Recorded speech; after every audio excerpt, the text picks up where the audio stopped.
नमस्कार, लोकतंत्र मिररच्या टॉप 25 मध्ये आपलं मनपूर्वक स्वागत आहे. मी आहे नयन. चला एक नजर टाकूया आजच्या ठळक आणि महत्त्वाच्या बातम्यांवर.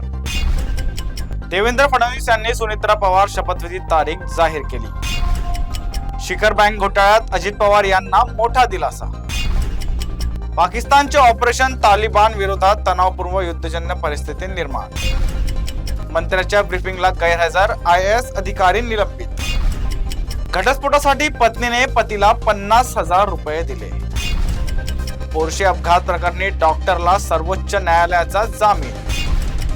गंगा तीर्थात 16व्या शतकातील प्राचीन शिलालेख सापडला.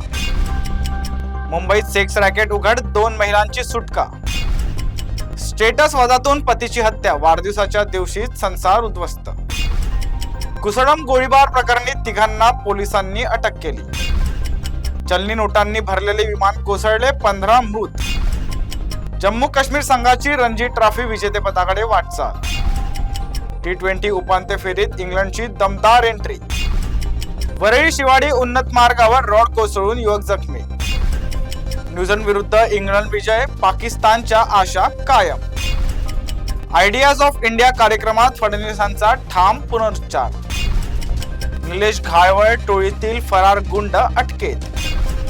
जळगावमध्ये कंटेनर उलटला, साखळी अपघात घडला. नागपुरात कृषी पतसंस्थेचे पुनर्गठन, राजकीय चर्चा वाढल्या. क्रिकेटपटू रिंकू सिंग यांच्या वडिलांचे निधन. सरपंच प्रशासक निर्णयावर हायकोर्टाचा कडक दणका.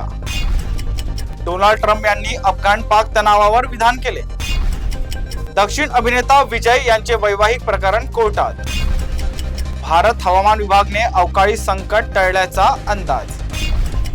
राजकीय, क्रीडा आणि गुन्हेगारी घटनांनी दिवस गाजला. अशाच ताज्या अपडेटसाठी बघत राहा लोकतंत्र मिरर.